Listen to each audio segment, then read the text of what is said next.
Welcome to family by academically. All pharmacist, कैसे हो आप सब? फैमिली बाय एकेडमिकली में आपका स्वागत है। तो कल ही हमने एक वीडियो रिलीज की थी अबाउट एसएससी फार्मासिस्ट, है ना, कि सिलेक्शन पोस्ट नाम की एक वैकेंसी आई है। मैं लिख देती हूँ उसको। एक वैकेंसी आई थी सिलेक्शन पोस्ट के नाम से बच्चों। There was a vacancy with the name of selection post. तो अभी कल परसों में एसएससी का स्टाफ सिलेक्शन कमीशन का पूरा कैलेंडर रिलीज किया गया है आपके लिए कि कौन कौन सी वैकेंसीज, लाइक सीजीएल की वैकेंसीज है, सीजीएचएस की वैकेंसी है। सिलेक्शन पोस्ट नाम की एक वैकेंसी थी, फेज नंबर 13। तो बेसिकली जैसा कि मैंने आपको बताया था कि 2021 में स्टाफ सिलेक्शन कमीशन ने सिलेक्शन पोस्ट नाम का एक पोस्ट जारी किया था, जिसमें वैकेंसीज जारी करी थी, जिसमें फार्मासिस्ट को वो स्टाफ सिलेक्शन कमीशन के थ्रू अपॉइंट करते थे, और वो था फेज 9। और उसके बाद से जो भी फेजेस कंडक्ट हुए, तो अभी 2025 में फेज 13 विल बी कंडक्टेड, 13वां फेज का कंडक्ट होगा, and that post will be for the pharmacist, यानी कि एसएससी फार्मासिस्ट की पोस्ट जो है वो सिलेक्शन पोस्ट में आएंगे, है ना। और हमने ये भी बात करी थी कि उसकी नोटिफिकेशन रिलीज होगी, उसकी जो कितनी वैकेंसीज हैं, कैसे अप्लाई करोगे, सिलेबस क्या रहेगा, है ना, इस बार का। वो 2 जून को आपको उसकी नोटिफिकेशन आएगी, जिस पे हम फिर से एक वीडियो बनाएंगे। And apart from that the application dates, so from to 2 जून you can apply, and the closing date of application was released as 24 June. तो आपको कम से कम 22 दिन के अंदर में इसमें अप्लाई करना है। आपकी जो एग्जाम है that will be conducted in the month of अगस्त से सितंबर के बीच में, जुलाई अगस्त सितंबर के बीच में आपका एग्जाम कंडक्ट होगा। यानी कि इस पर्टिकुलर एसएससी फार्मासिस्ट 2025 के लिए प्रिपेयर कैसे करें, how do you prepare for this particular examination. इसमें फार्मा पार्ट होगा कि नहीं होगा, नॉन फार्मा पार्ट होगा कि नहीं होगा, सिर्फ नॉन फार्मा होगा कि फार्मा भी होगा। So let's talk about this. तो आज की इस वीडियो में हम बात करेंगे कि एसएससी फार्मासिस्ट की एलिजिबिलिटी क्या है, whether B pharm, D pharm, pharm D, which graduates can apply for this particular post. इसकी एज लिमिट कितनी रहती है, हमने हल्की सी बात करी थी कि भाई एज लिमिट में जनरल की थोड़ी कंसेशन नहीं होती है ना, ओबीसी को कंसेशन मिलती है, एससी को उसके बाद ज्यादा कंसेशन मिलती है, एंड देन एसटी। तो हम इसकी बात करेंगे। उसके बाद सिलेबस क्या होगा एसएससी फार्मासिस्ट एग्जाम का, उसकी बात करेंगे, क्योंकि बच्चों टाइम नहीं है अब, है ना। हम नोटिफिकेशन का वेट करें, इससे पहले आप इसकी तैयारी शुरू कर दो। आपको ये पता होना चाहिए कि कौन कौन सी चीजें इंपॉर्टेंट है और कौन कौन सी चीजें आती हैं इस पर्टिकुलर एग्जामिनेशन में। So we will talk about the syllabus also, keeping in mind कि अगस्त सितंबर 2025 में आपका एग्जाम होगा, है ना। एग्जाम पैटर्न क्या है आपका, what is the exam pattern, उसकी बात करेंगे। वैकेंसी ट्रेंड्स, किस टाइप की वैकेंसी का ट्रेंड चल रहा है, लाइक लास्ट ईयर कितनी वैकेंसी आई थी, उसके लास्ट ईयर 23 में कितनी वैकेंसी आई थी, इसकी बात करेंगे। सैलरी स्ट्रक्चर, है ना, पे कमीशन कैसा होता है, किस टाइप का सैलरी स्ट्रक्चर होता है, उसकी बात करेंगे। And then we'll talk about the selection process, कि इसकी चयन प्रक्रिया जो है, इसकी सिलेक्शन प्रोसेस है, वो कैसी होती है। तो आज की वीडियो में चलिए बात करते हैं एसएससी फार्मासिस्ट के बारे में। Till then, in the mean time guys, please like, share and subscribe this video. Family by academically specially pharmacist के लिए डिजाइन किया गया ताकि आप जाएं और आपको सारी नोटिफिकेशन इस पर्टिकुलर जगह पे मिल जाए। चलिए विदाउट टाइम वेस्टिंग स्टार्ट करते हैं। तो सबसे पहले हम बात कर रहे हैं उन एसएससी कैंडिडेट्स की जिनका ड्रीम होता है, जिनका सपना होता है government job. Central government jobs dream for pharmacy graduates, चाहे आपने डिप्लोमा इन फार्मेसी किया है या आपने बी फार्म किया है। फार्म डी वाले ज्यादातर अब्रॉड लाइसेंसिंग एग्जाम्स में जाते हैं। सो ये एसएससी फार्मासिस्ट एग्जाम उन बच्चों के लिए है। Staff selection commission offers a permanent government position as a pharmacist. ये स्टार्ट हुआ था 2021 से। तो जिनकी भी गवर्नमेंट जॉब किसका सपना है, जिन फार्मासिस्ट का, वो इस पर्टिकुलर एग्जाम के लिए जरूर ही प्रिपेयर करेंगे। अब बात करते हैं एलिजिबिलिटी की, कि हाँ भाई आप फॉर्म भर सकते हो कि नहीं भर सकते हो, है ना। Must have completed 10+2 along with D Farm और B Pharma। तो जिन लोगों ने, प्लीज ध्यान से सुने, the people who have qualified bachelors of pharmacy and the people who have qualified who have done diploma in pharmacy can apply for this SSC pharmacist job जो निकलने वाली है स्टाफ सिलेक्शन कमीशन से। तो अगर आप B Farm ग्रेजुएट हो, अगर आप D Farm ग्रेजुएट हो, तो प्लीज इस पर्टिकुलर एग्जाम के लिए तैयारी शुरू कर दो और अप्लाई जरूर करना। दूसरा क्राइटेरिया, तो ये था पहला क्राइटेरिया। दूसरा क्राइटेरिया है must be a registered pharmacist under the pharmacy act. मैंने आपको कल भी बोला था कि आपको रजिस्टर्ड फार्मासिस्ट होना चाहिए, चाहे आप स्टेट फार्मेसी काउंसिल से रजिस्ट्रेशन कराओ या आप PCI pharmacy council of India से रजिस्ट्रेशन कराओ। आपको diploma in pharmacy B pharm graduate हो बट आपको रजिस्टर्ड भी होना चाहिए। यह है सेकंड क्राइटेरिया।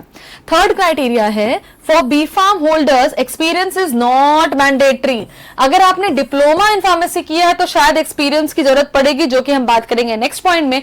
लेकिन अगर आप बी फार्म होल्डर्स हो तो आपको सिर्फ बी फार्म की डिग्री और अपना पीसीआई या स्टेट काउंसिल ऑफ फार्मेसी का रजिस्ट्रेशन चाहिए, आपको एक्सपीरियंस की जरूरत नहीं है। बट अगर आपने डिप्लोमा इन फार्मेसी किया है बच्चों, तो minimum of 2 years of experience is required in a recognised hospital या फार्मेसी।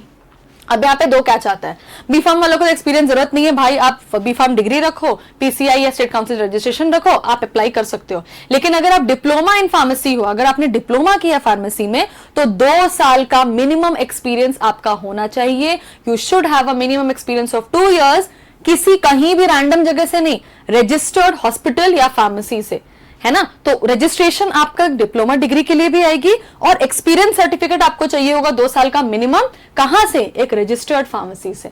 ठीक है, तो डिप्लोमा वालों की ये 2-3 पॉइंटर आपको याद रखना है। बी फार्म वालों का बहुत ही क्लियर कट अप्रोच है, डिग्री और आपकी रजिस्ट्रेशन मैटर करती है। तो एलिजिबिलिटी फिर से देखते हैं, 10+2 आप डिप्लोमा फार्मेसी करो, 10+2 करो और बी फार्म होने चाहिए। आपको रजिस्टर्ड होना चाहिए पीसीआई स्टेट काउंसिल से। बी फार्मा वालों को एक्सपीरियंस की जरूरत नहीं है, जो कि बहुत ही इंपॉर्टेंट है। बी फार्म वालों, आप फ्रेशर्स, जो फ्रेशर्स हैं वो भी अप्लाई कर सकते हैं। ठीक है, B pharm freshers can apply in SSC pharmacist job. Pharm D वालों डी फार्म वालों को जो है वो मिनिमम ऑफ 2 years का एक्सपीरियंस होना चाहिए रजिस्टर्ड हॉस्पिटल से या फार्मेसी से। तो ये है आपकी एलिजिबिलिटी क्राइटेरिया। नेक्स्ट जाएंगे एज लिमिट पे। कल वाले वीडियो में भी हम एज लिमिट की बहुत सारी बातें कर रहे थे। तो बच्चों, एज लिमिट जो है वो 18 वर्ष से 25 वर्ष तक का एज लिमिट है। ये है अनरिजर्व्ड कैटेगरी में। लेकिन अगर आप ओबीसी कैटेगरी में आते हो तो आपको हल्की रिलैक्सेशन मिलेगी 25 से, वो अभी जो नोटिफिकेशन आएगी उसमें बता देंगे एग्जैक्टली। अगर आप एससी से हो तो ओबीसी से थोड़ा ज्यादा कंसेशन मिलता है, और अगर आप एसटी से हो तो बहुत ज्यादा कंसेशन मिलता है एज रिलेटेड में। That is why category matters. Age relaxation age पर government norms for reserved categories, यानी कि अनरिजर्व्ड में 18 से 25, ओबीसी में हल्का ज्यादा, फिर उसके बाद एससी वालों का आता है, फिर आता है एसटी वालों का। तो एज लिमिट ये है। ठीक है, ज्यादातर जो बी फार्म ग्रेजुएट्स हैं या डिप्लोमा है वो इसी एज लिमिट में आते हैं, तो आप आसानी से अप्लाई कर सकते हो। मुझे नहीं लगता एज या उम्र की सीमा कुछ बहुत बड़ी हर्डल साबित होगी। अब बात करते हैं सैलरी की। हाँ भाई, हम कोई भी एग्जाम देते हैं, कोई भी चीज के लिए प्रिपेयर करते हैं, बात तो पैसे की होती है ना। तो सैलरी कितनी मिलेगी बच्चों? हमेशा याद रखना, गवर्नमेंट जॉब्स में, कोई भी गवर्नमेंट जॉब हो, whichever government job is there, जो भी आपको अमाउंट बताया जाता है बच्चों, वो बेसिक पे होता है। उसके ऊपर TA, DA, HRA, health insurance, बहुत सारी चीजें ऐड होती हैं। तो अगर ये आपको दिख रहा है तो आपको ये लग रहा है कि अरे यार बस 30,000 की सैलरी, 29,000 की salary, this is the basic पे। और ये बेसिक पे आपकी 92,300 तक भी जाती है। तो कभी कभी आपकी सैलरी 1.5 लाख तक भी जाती है एसएससी फार्मासिस्ट में। आप समझ रहे हो? तो गवर्नमेंट जॉब सेंट्रल गवर्नमेंट की सारे आपको पेंशन स्कीम और सब मिलेंगे, प्लस आपकी सैलरी भी इतनी होगी। दिस इज द बेसिक पे। इसमें और भी अलाउंसेस जो हैं, अलाउंसेस ऐड होते हैं इसमें। ठीक है, तो पे लेवल 5 आपका, जो गवर्नमेंट का, सेंट्रल गवर्नमेंट का पे लेवल 5 है, वो आपको मिलता है। Additional allowances like HRA, DA, TA, child education allowance etcetera सब ऐड होता है इसके और ऊपर। एंड स्टार्टिंग सैलरी जो होती है वो 50,000 से 60,000 पर मंथ की होती है। अगर आप इनके साथ इनको मिला लो तो स्टार्टिंग सैलरी गवर्नमेंट जॉब में आपकी 50,000 से 60,000। So you get a starting salary of around 50,000 to 60,000 if you join as an SSC pharmacist. ठीक है, तो ये है आपका सैलरी स्ट्रक्चर।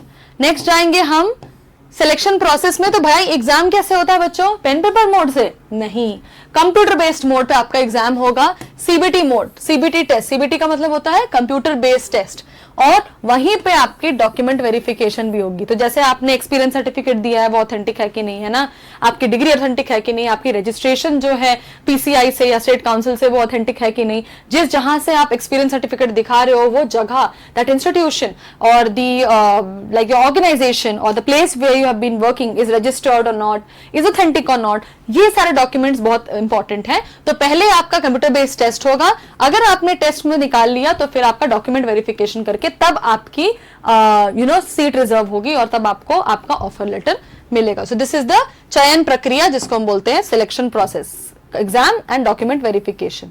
अब आते हैं एग्जाम पैटर्न पे। बच्चों इसको ध्यान से देखना, आपका जो एग्जाम है एसएससी फार्मासिस्ट का, उसमें सिर्फ और सिर्फ नॉन फार्मा पोर्शन आता है। तो चाहे आपने बीफार्म में पढ़ाई करी है या आपने बीफार्म में पढ़ाई नहीं करी है, उससे कोई फर्क नहीं पड़ता, क्योंकि फार्मा पोर्शन तो आता ही नहीं है, सिर्फ नॉन फार्मा पोर्शन आता है। और अगर आपने इतना नॉन फार्मा पोर्शन, इतनी की तैयारी कर ली ना बच्चों, तो जितने जो बाकी गवर्नमेंट जॉब है जिसमें pharma plus non pharma portion आता है, तो उसके नॉन फार्मा के लिए भी आपकी साथ साथ तैयारी हो जाएगी। और फार्मा के लिए तो भाई हमारे जीपैट के फ्री माइंड ट्रिगर क्लासेस तो है ही, जो फैमिली बाय एकेडमी के लिए पे हमने निकाला है, तो उसको भी देखो। बट इस एग्जाम के लिए let me write it down, only and only the non-pharma part is important, only and only the non-pharma part is asked in the examination। और इनको 4 खंडों में बांटा गया है, they have been divided into 4 sections। क्या क्या है ये 4 sections? पहले आता है बच्चों जनरल इंटेलिजेंस का सेक्शन। जनरल इंटेलिजेंस में आपको 25 क्वेश्चन पूछे जाते हैं। तो ल्यूसेंट से जो लोग पढ़ते हो जीके वीके वो भी पढ़ना। आरएस अग्रवाल एक बुक है जहां से आपको एप्टीट्यूड ये सब पढ़ाई जाती है। तो जनरल इंटेलिजेंस से 25 क्वेश्चन आते हैं और हर क्वेश्चन 2 नंबर का होता है। तो टोटल आपके 50 मार्क्स के क्वेश्चन आते हैं जनरल इंटेलिजेंस से। सेकेंड जो आपका सेक्शन है that is general awareness. General awareness यानी कि जीके, ठीक है, स्टैटिक जीके, करंट जीके जो है उसमें से 25 क्वेश्चन आते हैं, 2 नंबर के, एक 50 मार्क्स का वो। उसके बाद थर्ड में आता है क्वांटिटेटिव एप्टीट्यूड। अभी क्वांटिटेटिव एप्टीट्यूड में आपका वर्क, एनर्जी, पावर और जो भी ये सब क्वेश्चंस होते हैं उसमें से भी 25 क्वेश्चन आएंगे, है ना। और इंग्लिश लैंग्वेज से क्वेश्चन आता है बेटा, इंग्लिश लैंग्वेज से क्वेश्चन आता है। सीजीएल के लिए जो लोग तैयारी कर रहे हो बच्चों, सीजीएल के लिए भी यही पोर्शन रहता है। एसएससी के ज्यादातर जितने भी पोस्ट होते हैं उसमें यही चीज होती है। जो बैंकिंग की तैयारी करते हो फार्मासिस्ट बन के, उनकी भी यही सब चीजें आती हैं। तो जनरल इंटेलिजेंस से आपकी क्वेश्चन आएगी, यहाँ पे एप्टीट्यूड आ जाता है। जनरल अवेयरनेस में आपका जीके आएगा। क्वांटिटेटिव एप्टीट्यूड में आपका सीरीज और वो कितना काम किसने दिनों में किसने किया, A works for this time, B works for this time, है ना। प्रॉफिट एंड लॉस आपका आएगा उसमें, है ना। फिर सेलिंग प्राइस, सीपी, एसपी, वो सारी चीजें आती हैं, cost price and all that. And then English language. English language इसकी अच्छी नहीं है बच्चों, इंग्लिश तो अच्छा करना बहुत जरूरी है क्योंकि सरकारी डॉक्यूमेंट सारे अंग्रेजी में रहते हैं और आपको कम्युनिकेट भी करना है। तो टोटल होते हैं 100 क्वेश्चन, है ना, 25 चारों सेक्शंस के, एंड टोटल मार्क्स होता है आपका 200 नंबर, ठीक है। इसमें नेगेटिव मार्किंग भी होती है जिसके बारे में बताया जाएगा। So the exam pattern is 4 sections of general intelligence, general awareness, quantitative aptitude and English language, each 25 questions, total 100 questions with 200 marks. So this is the exam pattern. अब बात करेंगे सिलेबस की। तो सिलेबस भी वही जो हमने डिस्कस किया। जनरल इंटेलिजेंस में आपको आते हैं analogies, similarities, problem solving and spatial visualisation, या वेन डायग्राम और ऐसा भी आता है।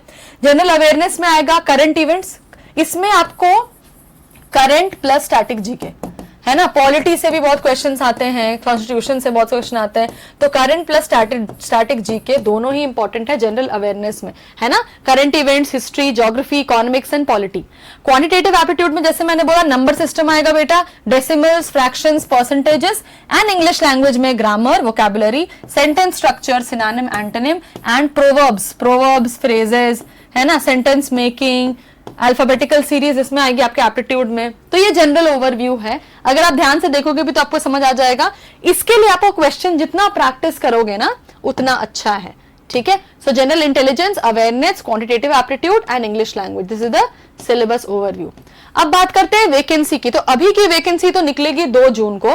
लास्ट ईयर बेटा 2025 में higher number of vacancies for pharmacist roles, pharmacy role के लिए सबसे ज्यादा वैकेंसी आई थी 2024 में, तो 2025 में हम 40 से ज्यादा वैकेंसी एक्सपेक्ट कर रहे हैं फार्मासिस्ट के रोल के लिए एसएससी में। ठीक है, इससे ज्यादा भी हो सकता है, बहुत ज्यादा, तो उसके वेट करते हैं, 2 जून को हमें पता लगेगा। लेकिन इतनी लास्ट ईयर के ट्रेंड तो यही गई थी। 2 जून को आपको नोटिफिकेशन जारी होगी, उस पर भी हम वीडियो बनाएंगे, शाम तक आ जाती है नोटिफिकेशन, न्यूज पेपर्स में सुबह भी आ जाएगा। सो वैकेंसी ट्रेंड से रहेगा। 2024 में फार्मासिस्ट के लिए बहुत वैकेंसी थी, तो 25 में हम एक्सपेक्ट कर रहे हैं 40+ से ज्यादा वैकेंसीज होंगी फार्मासिस्ट एसएससी के लिए, है ना। अब बात करते हैं प्रिपरेशन स्ट्रैटेजी की। तो मैं सबसे पहले आपको बोलूंगी कि हेल्थ का ध्यान रखना है बच्चों, हेल्थ का ध्यान रखना है। नॉन फार्मा पोर्शन आपको पढ़ना है। 4 खंडों की बात हमने करी थी, है ना, जिसमें से आपको करंट जीके में ध्यान देना है, करंट जीके में ध्यान देना है, आपको स्टैटिक जीके पे ध्यान देना है। स्टैटिक जीके मतलब फैक्ट्स की मैं बात कर रही हूँ, करंट अफेयर्स की बात कर रही हूँ।